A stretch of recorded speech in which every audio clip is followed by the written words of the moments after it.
graduation ceremonies. I do appreciate you attending and being part of that, as well as I want to thank the board for the bold leadership with respect to the Matt Academy 2 weeks ago. I mean, I do appreciate that.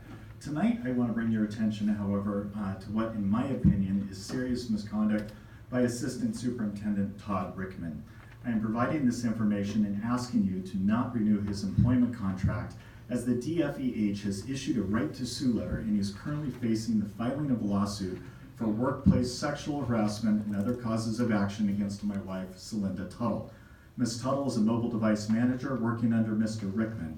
As outlined in a 14-page letter from her attorney to the district that I emailed you earlier today, Ms. Tuttle has outlined a litany of alleged misconduct, sexual harassment, abuse, demeaning conduct, bullying, unprofessionalism, and retaliation by Mr. Rykman towards her. Prior to October 2016, she had a glowing performance evaluation for Mr. Rykman, but it all changed following a peculiar out-of-state 5-day conference in October 2016 that Mr. Rykman and Ms. Tuttle attended, the two of them together. Since that time, according to the letter, Mr. Rickman's demeanor, interactions, tone, and conduct have substantially changed to open hostility, bullying, and unwarranted punitive actions. Her attorney filed a formal complaint and she was temporarily reassigned away from Mr. Rykman, but has subsequently been ordered back to work under him and to directly report to him by Dr. Becchio. To force someone back to work under their alleged abuser is beyond pale. In the day and age of the Me Too movement and public recognition of workplace sexual harassment, abuse, and retaliation, I am stunned by the decision to return her to Mr. Rykman and co-workers poisoned against her.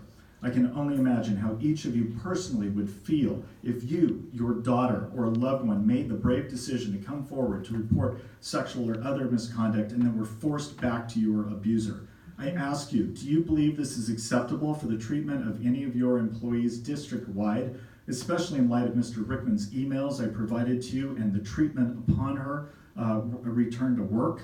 Setting aside acceptable or not, is this consistent with your fiduciary duty as board members to reduce litigation and protect tax dollars? Finally, under the circumstances, is this conduct and management style warranting a raise and a contract extension? This frankly smacks of the same botched job that took place with the Sherman family and the Matt Academy fiasco. I also emailed you letters from 2 other employees that worked under Mr. Rykman and suffered his wrath. One even alleged physical abuse of a special ed student bent backwards over a bench at DP who never returned to school after. They both referenced personal experiences with Rykman's gross incompetence and abusive, hostile, retaliatory behavior. Rykman doesn't deserve a contract extension, much less a raise. For you to grant, you become co-conspirators. Your time is up.